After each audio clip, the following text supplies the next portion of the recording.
بھائی ہمارے grand operation شروع ہونے سے پہلے کچھ تمہیدی باتیں ہیں، ان میں پہلے نمبر پر فقہ کی تعریف ہے۔ تو دیکھیں فقہ کی تعریف یہ ہے معرفت الاحکام الشرعیۃ العملیۃ المکتسبۃ من ادلتها التفصیلیہ۔ ٹھیک ہے بھئی، عربی کے اندر یہ فقہ کی تعریف ہے۔ ٹھیک ہے، فقہ کی تعریف۔ اردو کے اندر فقہ کی تعریف دیکھیں بھئی، فقہ وہ علم ہے جس کے ذریعے شرعی عملی احکام کو دلائل تفصیلیہ سے حاصل کیا جاتا ہے۔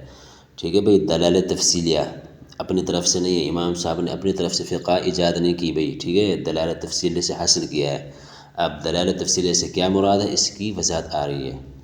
اب ہم قیودات دیکھ لیتے ہیں۔ جو قیودات ہوتے ہیں وہ ایک علم کو باقی علوم سے ممتاز کرتے ہیں۔ ٹھیک ہے، قیودات پہلی قید اس میں معرفہ ہے، یعنی فقہ صرف معلومات کا مجموعہ نہیں بلکہ وہ علم ہے جو مجتہد دلائل سے حاصل کرتا ہے۔ ٹھیک ہے بھئی، بار بار وہی بات آ رہی ہے، دلائل سے حاصل کرتا ہے، اپنی طرف سے نہیں ہے۔ دوسری اس میں قید ہے الاحکام الشرعیہ، یعنی اس سے مراد وہ احکام ہیں جو اللہ تعالیٰ اور اس کے رسول صلی اللہ علیہ وسلم نے مقرر کیے ہیں، جیسے نماز فرض ہے، سود حرام ہے۔ ٹھیک ہے بھئی، اور یعنی فقہ کا تعلق صرف شرعی یعنی اسلامی احکام سے ہے، نہ کہ عقلی یا عرفی احکام سے۔ ٹھیک ہے بھئی، عقلی احکام سے نہیں اس کا تعلق، عرفی یا معاشرتی احکام سے نہیں ہے، اسلامی احکام سے ہے بھئی۔ اچھا بھئی، تیسری قید العملیہ، اس کا مطلب ہے وہ احکام جو عمل سے متعلق ہیں، جیسے عبادات، معاملات وغیرہ، اور عقائد جیسے توحید۔ ٹھیک ہے بھئی، یہاں پر عقائد آ رہے ہیں، عقائد کا تعلق بھی نصوص سے ہوتا ہے۔ ٹھیک ہے، عقائد نصوص سے اخذ ہوتے ہیں، اخذ نہیں بلکہ وہ نصوص کے اندر واضح ہوتے ہیں، تو اس کا تعلق نصوص سے ہے، اس سے ہماری کوئی بحث نہیں ہے۔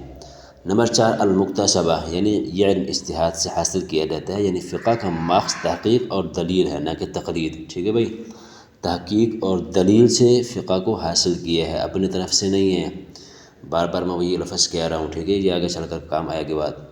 یہ بات فقہ کو عام معلومات یا محض نقل سے ممتاز کرتے، اس سے مراد یہ ہے کہ معلومات کا مجموعہ نہیں، نقل سے مراد یہ کہ شروع سے جیسے بات چلتی آ رہی ہے، کوئی چل رہی ہے، شروع سے ایک بات چل رہی ہے، آگے بھی وہی بات چلا رہے ہیں، ایسا نہیں ہے بالکل۔